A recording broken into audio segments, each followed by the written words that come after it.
जय जिनेंद्र बंधुओं, आज हम पारस चैनल के माध्यम से एक ऐसे स्थान का आपको दर्शन कराने जा रहे हैं जो कि इस पंचम काल में भी जहाँ पे अतिशय विद्यमान है और वहाँ पर समोसरण लगता है।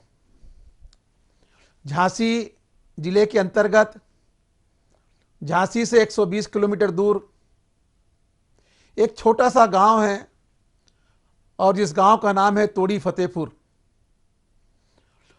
उस तोड़ी फतेहपुर में हर माह के कृष्ण पक्ष में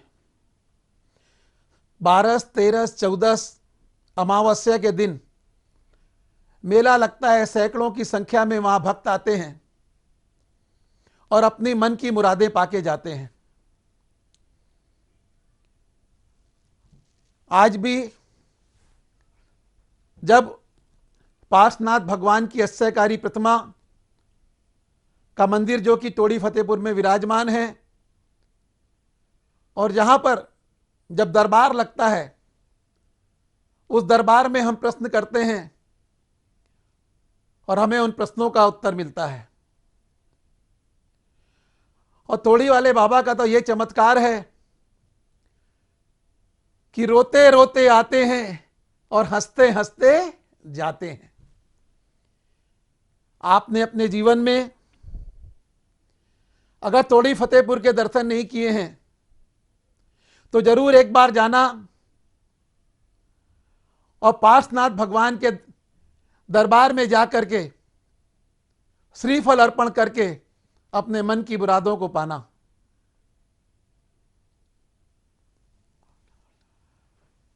एक ऐसा दरबार जहां सब बीमार व्यक्ति आता है वो स्वस्थ होके जाता है, जो लंगड़ा के आता है वो चल के जाता है। कहते हैं किसी का कैंसर ठीक हो रहा है, कई प्रकार की आदि व्याधि दूर होती है। ऐसा दरबार तोड़ी वाले बाबा के दरबार में आप जरूर आएं और आइए हम वहाँ तोड़ीपुर वाले बाबा के प्रवचन और आपको वहाँ के दर्शन कराते हैं पारस चैनल के माध्यम से। आप देखते रहिए तोड़ी वाले बाबा अस्सयकारी भगवान पार्श्वनाथ भगवान के दर्शन कर अपने जीवन को धन्य करें। जय जिनेंद्र। उत्तर प्रदेश के जिला झांसी में मऊरानीपुर के समीप स्थित अतिशय क्षेत्र तोड़ी फतेहपुर एक ऐसा अद्भुत क्षेत्र है जहां देवभूत अतिशयों का आज भी प्रत्यक्ष देखा एवं अनुभव किया जा सकता है तथा जहां मात्र वीतरागी जिनेंद्र भगवान के अलावा अन्य किसी भी प्रकार के मिथ्यात्व पोषक देवी देवताओं की पूजा भक्ति आदि न होती है और न ही प्रत्यक्ष अथवा परोक्ष रूप से ऐसी प्रेरणा दी जाती है, बल्कि दृढ़ता पूर्वक गृहीत मिथ्यात्व पोषक क्रियाओं रागी देवी देवताओं आदि की मान्यता को छुड़ाकर वीतरागी देव शास्त्र गुरु का सदाचारी श्रावक बनने का रास्ता बताया जाता है। क्षेत्र पर आज भी रत्न वृष्टि देखने को मिलती है। वर्ष 2021 के भाद्र पक्ष में क्षेत्र पर अढ़ाई द्वीप विधान संपन्न किया गया। नियम त्याग पवित्रता एवं श्रावकों द्वारा लगातार एक अन्न का भोजन किया गया, जिसके फलस्वरूप हवन की पूर्णाहुति के कुंड से लगातार घी का निकलना प्रत्यक्ष चमत्कार को दर्शाता है। उसका मन मायाचारी की ओर जाता है, अधर्म मार्ग को पकड़ता है, मिथ्यात्व मार्ग पर चलता है।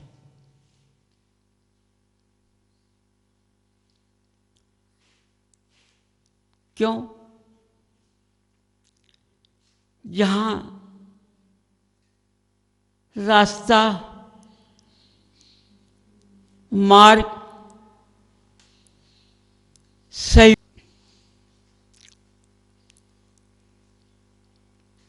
मनुष्य का मन चारों तरफ घूमता है, स्थिर नहीं रहता है, चारों तरफ घुमाता है लेकिन खाली का खाली रहता है, पाता कुछ नहीं है। यदि उसका मन स्थिर हो जाए, स्थिरता की ओर आ जाए, तो उसका मन धर्म मार्ग की ओर जा सकता है।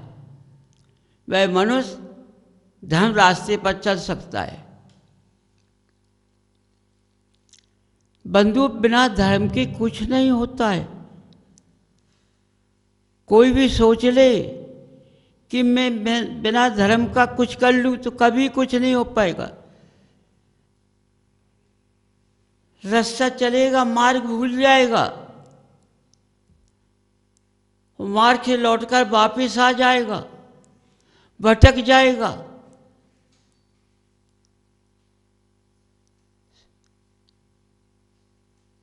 नीचे गिर जाएगा।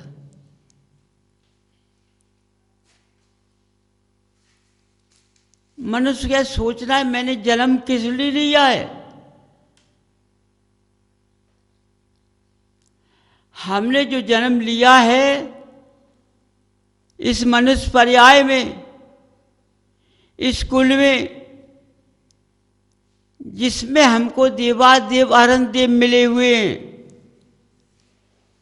वीतरागता की मुद्रा मिली हुई है।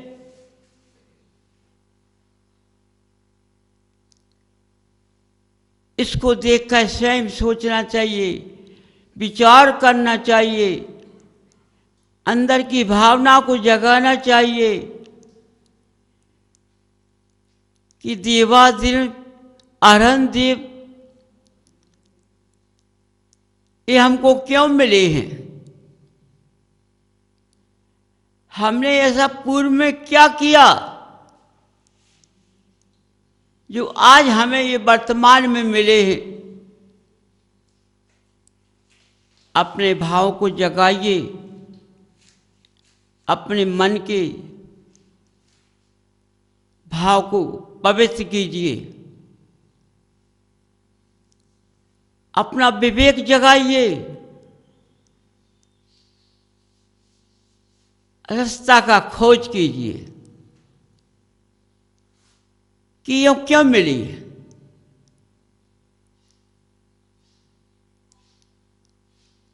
अपना ध्यान की मुद्रा को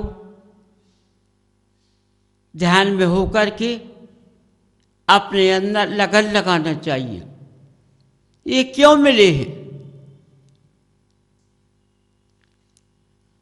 अपने विचारों से सोचो, मन के भाव की पवित्र भाव से सोचो। पूर्व में जो मैंने जन्म किया होगा, जो कर्म पूर्व में किए होंगे, उस कर्मों को काटने के लिए हमें ये कुल खानदान मिला है। ये हमारे समक्ष प्रत्यक्ष दिखाई दे रहे हैं। इनके सामने हमको इनके झुक करके, इनके रास्ते पर चल करके इनके मार्ग को पकड़ना चाहिए। जब हम इनके मार्ग को पकड़ेंगे, इनके रास्ते पर चलेंगे, तो हमने जो कर्म पूर्व में किए हैं वो हमारे कर्म कट जाएंगे। बिना धर्म के कर्म कभी नहीं कटते हैं और बनते चले जा रहे हैं। समझो, जैसे पहला नंबर आया था,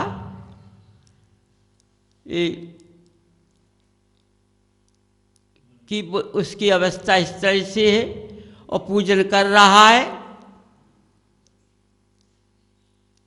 उसको स्वयं अपना ध्यान नहीं है, वो अपने स्वयं बस में नहीं है, वो भगवान की पूजा क्या करेगा? तो उसके बंद और बंद रहे। आप कहो भाई ठीक हो जाए, कैसे ठीक हो सकता है? कितना समय बिता दिया है, तो कर्मों से जकड़ गया है। अब पहले का कर्म भी हो गया और आज का भी कर्म भी साथ हो गया। जब आगे जीव जन्म लेगा तो ये बहुत परेशानी में होगा।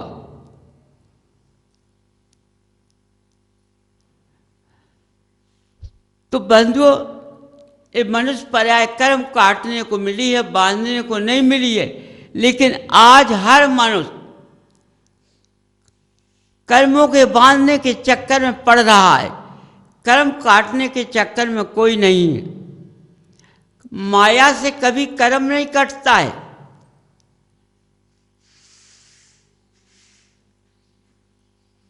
कभी खान पीन से कर्म नहीं कटता है, क्षणिक सुख से कर्म नहीं कटता है, इस आराम से कर्म नहीं कटता है। कर्म कटता है तो त्याग से कटता है, कर्म कटता है तो भक्ति से कटता है, कर्म कटता है तो साधना से कटता है।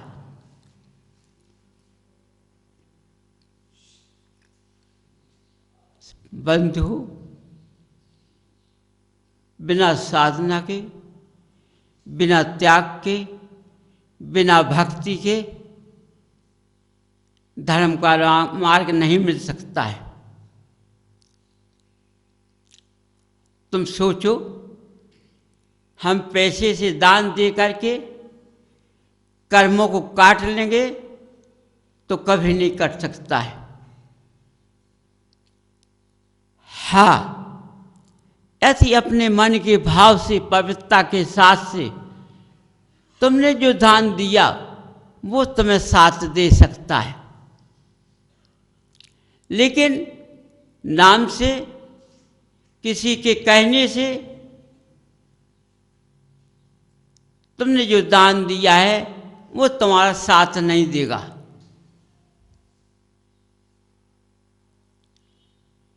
उसने तुम्हारे पैसे को देख कर के तुम्हारा पैसा खींचा है।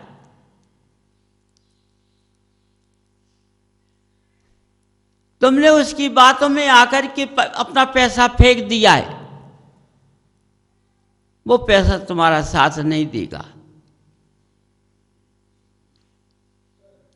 इसलिए बंधु, पहले अपनी पवित्रता को जगाना है, अपने कुल खानदान को जगाना है, अपने गृहस्थ को जगाना है। यदि मेरा गृहस्थ पवित्रता में है, हो सकता है कि धर्म मेरे गृहस्थ में आ सकता है। यदि गृहस्थ के अंदर अभक्ष का वास है, कुगरू को देव का वास है, अनिश्चय का वास है, वहां धर्म नहीं आ सकता है। आपत्तियां आ सकती हैं। समझिए, इस सारे गृहस्थ जीवन से होता है। जिसका गृहस्थ जीवन जैसा हो उसी के अनुसार ये धर्म पहुंचता है। जैसे आप बीमार पड़ जाते हैं,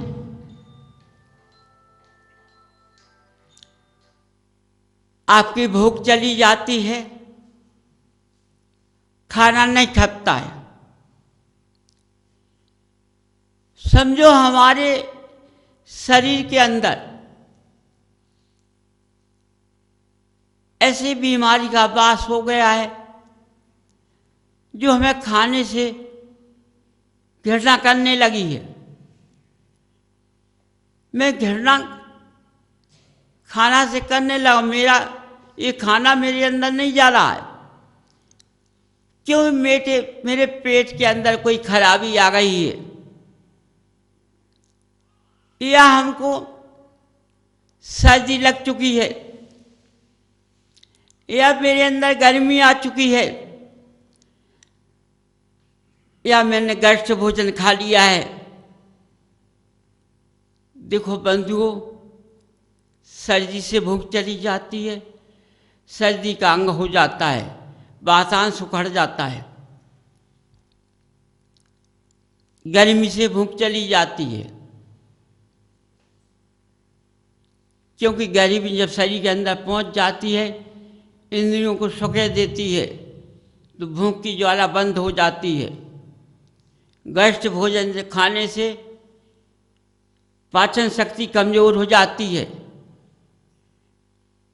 इसलिए भूख चली जाती है। और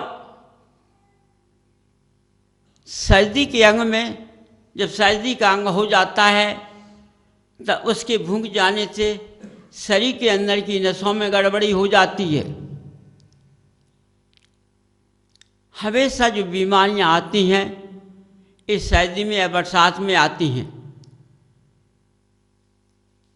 क्योंकि बरसात में गर्मी और सर्दी दोनों होती है। इसलिए वातांश का उखड़ना चालू हो जाता है।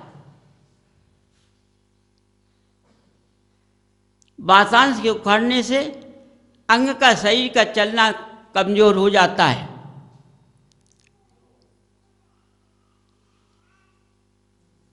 कितनी दवा लगा कर आते हैं, ये दवा काम नहीं करती है। गर्मियों के दिनों में ये शरीर खुलता है, क्योंकि धूप से सिकाई शरीर की हो जाती है।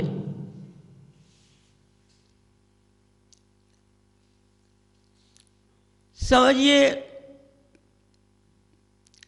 हमेशा मनुष्य को सतर्कता से चलना चाहिए, अपने सर्दी के अंग को बचाना चाहिए, अपने को बरसात में सर्दी गर्मी के अंग से बचाना चाहिए, जिससे वातांश का उखड़ना ना हो जाए, जिसको वात पित्त कफ कहते हैं।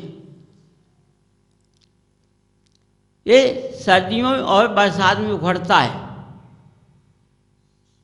एक खान पीन से होता है।